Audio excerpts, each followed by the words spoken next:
To much anticipation, the Lookism anime was finally released to Netflix, and I have to say, I enjoyed it. I think Studio Mir, Netflix, and the entire team involved with this 3-year-long project did very well, and I am happy to say that I am excited and hoping for an eventual second season. For this video, I want to analyze the anime, and deduce whether or not the Netflix Lookism anime was a good adaptation of Park TaeJoon's original webtoon, or if it just fell short.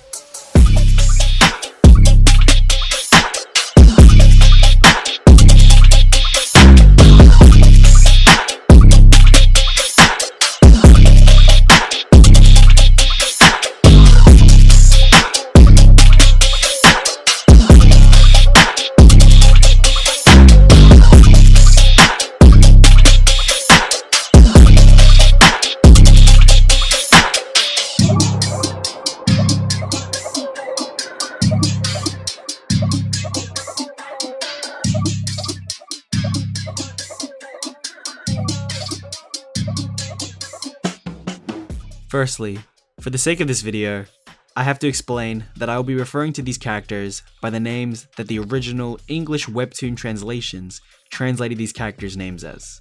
If you have only watched the anime, this may be a bit confusing, but the original webtoon did not maintain the original Korean names in the webtoon, but instead chose to westernize them. As these are the more popular names these characters are known as to the English-speaking audience, as well as me personally, I will be referring to these characters as their English names. I will make it easier, however, trying my best to use photos from the anime whenever referring to characters, so that those who have only watched the anime don't get lost. The opening for the Lookism anime is pretty alright. The song choice may not be the typical J-pop rock most anime OPs are, but the song is very good in my opinion. I think AT's killed it. Mingi probably having one of the hardest raps I've heard in an anime opening as of late. The beat matching his rap with hard-hitting 808s. The opening features nice animations of the main cast dancing hip-hop to the song. I do fault the opening, however, due to it not having much to do with Lookism or the idea of Lookism at all really, and was more of an animation showcase. The only Lookism aspect I can find is where both Daniels are standing in front of the advertisement board. Fat Daniel standing hunched over and dejected, whilst handsome Daniel has the women in the advertisements looking at him in awe of his beauty. The ending is chill, and plays up on the fact that this is a webtoon adaptation, the ending giving an episode recap in manhwa panels, scrolling down, similar to how one would scroll in webtoons. Even though not too important to my overall enjoyment of the anime, I do wish the opening better showed aspects of Lookism rather than being a cool display of animation. But we move on. Something that should be addressed is the interesting choice to change the art style. Whilst all the key characteristics of the characters are maintained, the art style of the anime is noticeably different to the webtoon, many characters' faces being completely different. Zoe, Mira, and Crystal all look quite different to their webtoon counterparts. Even Daniel, appearing very different facially, also appearing with blue eyes. Surprisingly, this art style choice is not even a change to make the anime more like what modern Lookism is now. I'll explain. For example, JoJo's Part 4 chose to adapt the manga using Araki's later, slim and flamboyant art style even in the early episodes, whereas buff, Fist of the North Star art style still prevailed in the JoJo's manga. Similarly, Lookism's art style has changed drastically for the better over time. But surprisingly, the anime doesn't follow either the early 2014 art style or the modern one. I can only guess that maybe there are potential issues if the art style of Lookism was to be animated, if it was too complex or challenging. All these though are observations made as an enjoyer of the webtoon. However, after episode 2, I was already accustomed to the new art style and welcomed it with open arms. The characters still looked good and had Park TaeJoon's good-looking character proportions that I liked about Lookism's art style. Despite the change, all the characters still remained true to the essence of their characterizations. All but maybe Jiho, who looks a bit cooler for some reason, his glasses not providing his character with a 24/7 anime glare. All in all, the anime's art style was definitely serviceable, and did a good job in representing Park TaeJoon's characters in anime form. In my previous video, I had a guess on where I thought the anime may get up to adapting. I guessed it would have ended at chapter 50 or chapter 90. Apart from the fact that the chapter 90 guess in hindsight was completely ludicrous, the chapter 50 guess wasn't actually so bad, due to the anime actually being quite short, consisting of 8 episodes. If adapted with the same pacing, the anime may have actually gotten up to chapter 50 if the 16 episode count was met. Pacing. Let's talk about pacing. For this segment, I will go over each episode and what chapters they adapted. Episode 1 adapted Logan Lee's bullying of Daniel, Daniel's experiences in the new city, him discovering his new body, and a teaser of yjA, covering chapters 1, 2, 3, and a bit of 4. Episode 2 adapted shenanigans within yjA, Daniel's job in the convenience store, and the fight between Zach and Daniel, covering chapters 4, 5, 6, and 7. Episode 3 adapted Jiho and Daniel's bullying at the convenience store, Daniel and Vasco's altercation, and Daniel's first outing with friends, covering chapters 8, 9, 10, 11, 12, 13, and 14, although much of chapters 11, 12, and 13 were cut and trimmed. Episode 4 adapted Daniel's outing with his mother, his fight with Vasco, and convenience store run-in with Vasco and Crystal, covering chapters 17, 18, and parts of chapter 8 that were moved in the timeline from where it would be last episode to this episode. Episode 4 also cuts out almost 3 whole chapters, seemingly for pacing. Those chapters including Zach's library date with Mira.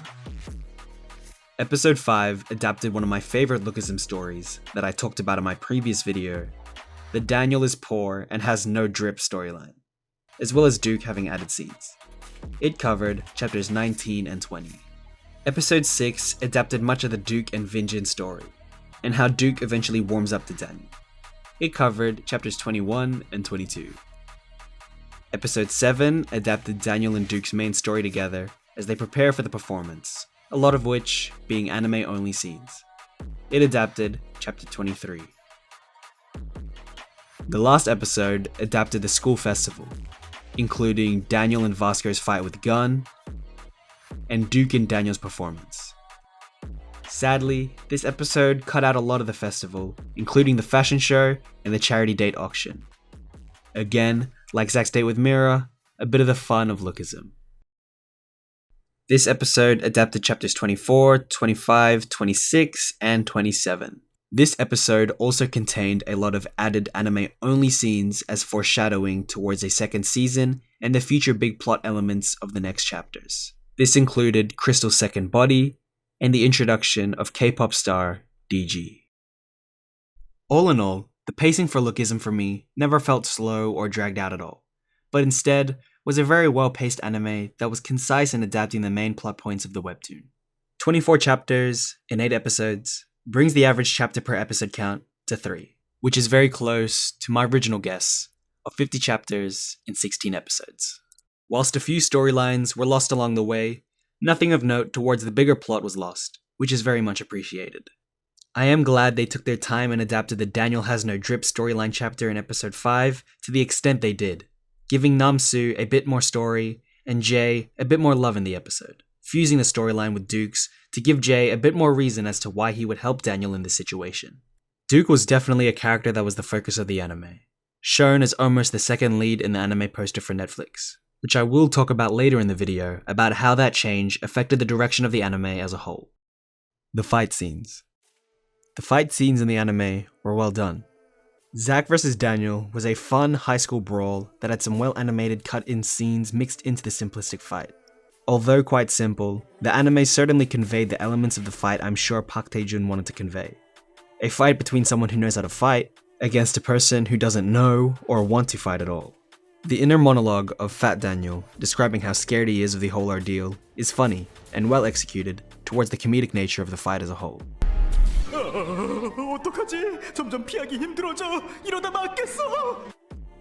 The Daniel vs. Vasco fight was done a bit differently than the Zach one, a mixture between 2D and 3D scenes. I quite enjoyed it. I'm already used to many of the fights in Baki and Kengan Nashira being 3D models, so it wasn't too jarring to watch the 3D models fight. I will say, however, Vasco's 3D model does seem a bit weirder than Daniel's, but Nonetheless, it was still a fun fight to watch, and accurately adapted Daniel's first true showing of his ability to copy his opponent's fighting moves. Daniel and Vasco vs. Gun is a good fight that demonstrates the clear power mismatch between the characters and serves as a look into the future direction the series eventually turns to. Gun is shown as clearly worlds apart from Vasco and Daniel. The fight animated nicely to convey that, through Gun's low effort moves against a struggling Daniel and futile attempts from Vasco. All of this is to say that the fighting scenes in the anime were well done, and definitely for now, more than serviceable enough in showing the fights of the webtoon in motion. The Lookism anime was not a one-to-one recreation of the webtoon. As stated previously, many chapters or elements of the webtoon were completely cut, and scenes added in for various reasons. For this long section of the video, I will discuss some of these changes, minor and major. Starting with all-around minor differences. In episode 1, we have the Pikachu joke missing from Logan Lee's bullying of Daniel, as well as his punch not being called the Gumu Gumu pistol. This seems to be a change in regards to copyright. Maybe as it is on Netflix and an anime, they chose not to have explicit references to copyrighted material, like Pokemon and One Piece. In that same episode, the haircut scene and his assumption that due to his haircut, Mira was into him was cut, almost making Daniel out as way creepier than I think the webtoon did, as the webtoon made it out that Daniel really thought he looked better with the haircut. In episode 2, some things were added that kinda made Daniel seem more perverted, such as looking at Zoe's boobs, as well as more obvious actions by Daniel in front of Zoe that were added that more obviously indicate that he used to be a bullied loser. Many stylistic, anime-only things were added in this episode as well, like the scene of him practicing to walk, as well as the convenience store employment being a lot more animated, bombastic, and funnier. In episode 3, there are some character differences, like Daniel's naivety is toned down a bit, and Vasco's comedic reason for disliking Daniel is known, that being because Daniel is handsome. In episode 4, Zach's date with Mira is skipped, and for some reason, instead of traditional Japanese irezumi, Vasco is drawn with Polynesian tattoos. Episode 5 expands upon the Daniel is poor and has no drip storyline by adding scenes of Namsu getting bullied by Dooley and the gang, as well as other scenes of them spreading rumors about Daniel.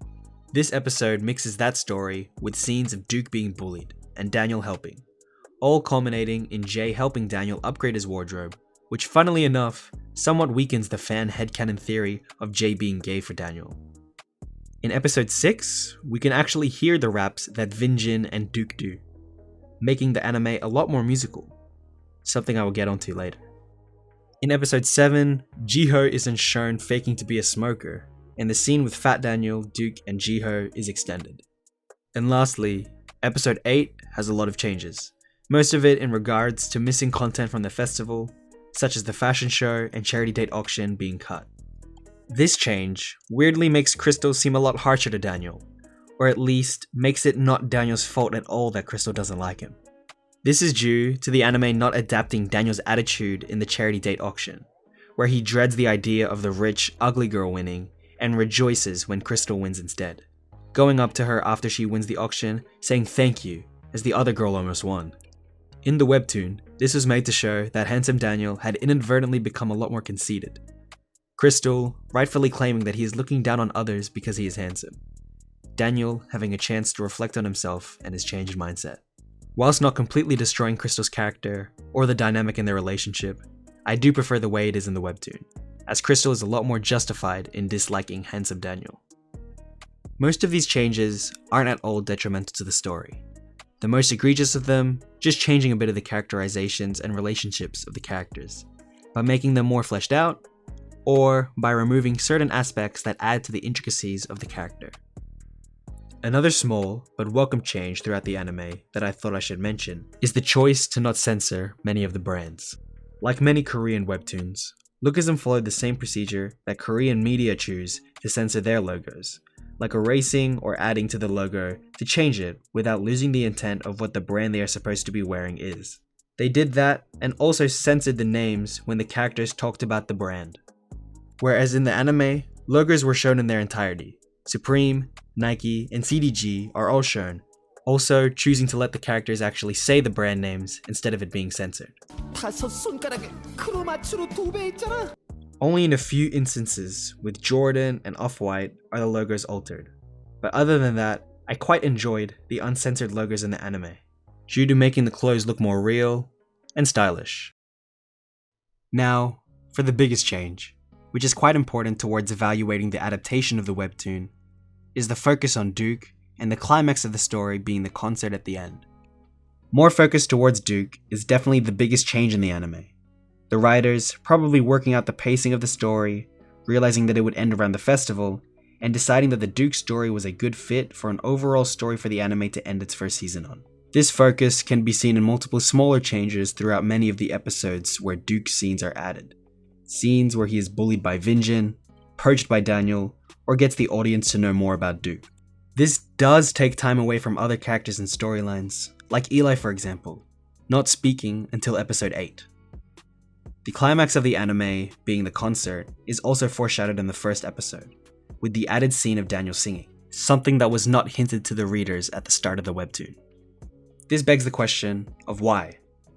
Why do all of this effort, adding so many scenes of Duke, foreshadowing Daniel singing, and ending the show with the climax of season 1 being the concert? Well, I think it was to give the anime a grander feeling and a more satisfying conclusion. Ending the show on the concert, given everything the anime led up to, gave it a more rounded conclusion that didn't make it feel like the anime just ended in the middle of what in reality is a much larger story. Without the focus being more on Duke this season, I don't think the anime would have resonated as much with the general audiences who would have discovered Lookism for the first time, as it may not have felt as rewarding. This results in the anime feeling more cohesive, telling a great story with a clear beginning and middle that leads up to a climactic ending. The biggest negative of this change, however, may be a misinterpretation of what the Lookism series is. Even in the early days of Lookism, the singing aspect of it was never the main theme of the webtoon. With this change, some people are worried that the new audiences may think that singing is a major aspect of Lookism. I personally think this negative isn't that bad though, as the anime still did focus on the aspects of Lookism and the high school fighting aspect that is integral to the webtoon, which shouldn't be too jarring in its next season for new viewers, especially because they already foreshadowed Crystal's second body and DG at the end of episode 8, both representing the aspects of Lookism and high school fighting, respectively. All of this makes me wonder about what the overall theme they will choose for the second season. Season 1 ended nicely with the Duke story, having a climax with a concert. So where would season 2 end? If it only gets another 8 episodes, it would probably end around chapter 50, just after the Autumn Bootcamp arc, ending with the payback against Logan Lee. If so, then I guess the Autumn Bootcamp arc may be the bigger arc for the season, and then the payback on Logan Lee would be like a little extra episode to tie up the beginning of season 1 with the end of season 2. If it gets adapted into more than 8 episodes, which I hope it does, I'm not exactly sure where it may end. Given the same pacing and 16 new episodes, season 2 would likely end around the 70 to 80 chapter region, which means it could end in any of the weird, almost filler arcs in the webtoon. The attention whore arc, fitting model arc, and dangerous part-time job arc are all in this region, and I'm not sure that season 2 would like to end on any of these chapters. So what do I think they will do if they get 16 more episodes? Maybe rearrange these arcs, within or before certain arcs, similar to season 1, and instead end on the abandoned dog Enu arc, where Crystal and Daniel's stories are explored and their relationship dynamic with their two bodies is realized for the first time. An overall theme that is not only important to the overall plot of early Lookism, but is also a very fun and one of my personal favorite arcs. Or, what they could do is remove the arcs, maybe keeping the fitting model arc as it introduces an important character, and instead choose to end on chapter 90 like I initially predicted in my first video, introducing the audience to Jake Kim and the very first of the 4 major crews, a true way to get the audience introduced to how Lookism looks today. Verdict. Yes, the Lookism anime is a good adaptation, for now. At the end of the day, it isn't fully adapted yet. For what the story has adapted so far, and where it ended off, it told a coherent and great story that was serviceable in retelling the events of the original. As a standalone piece of work, the Lookism anime tells a good narrative with a clear start and end that also tells the tale of one of my favorite pieces of media of all time. And for that, I say it did a good job. With a solid OP, a good looking art style, good fighting scenes, and a great plot, I have to give it that the Lookism anime, as its own piece of work, is very good. Only time will tell though if it is a good adaptation as a whole, as it isn't finished yet. The season not ending as if it was the end of the anime, with the foreshadowing and all. I'm very glad they didn't try to fit everything from the webtoon into 8 episodes. Imagine, start to finish, with the gang war stuff making everything way too fast paced. Or try to add filler at the end of a half adaptation to try and give a conclusive ending. Something another Lookism adaptation may have done, for better or for worse. Video coming soon in the future. Well, that's it. Thanks for watching. If you enjoyed this video, please like and subscribe. It helps the channel a lot. I have other videos on Lookism and Park TaeJoon comics, and I plan to make many more in the future. My next video may be on a K-drama webtoon adaptation and analyze how well they do in adapting their source material. A long-form video on Lookism is still in the works, but I want to take my time writing the script and editing, as I want it to be an amazing video.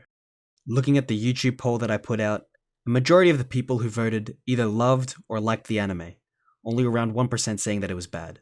Given it is a small and biased sample size, it may not mean much, but if anybody from Netflix or Studio Mer is watching, just know that there is a good size of the fanbase who is interested in the anime adaptation and wants to see more. I, for one, definitely think that the more chapters adapted, the better it will do, as I think Lookism is one of the best stories ever told. Anyways, my name is Logan L. Be sure to like, subscribe, and peace. Bye.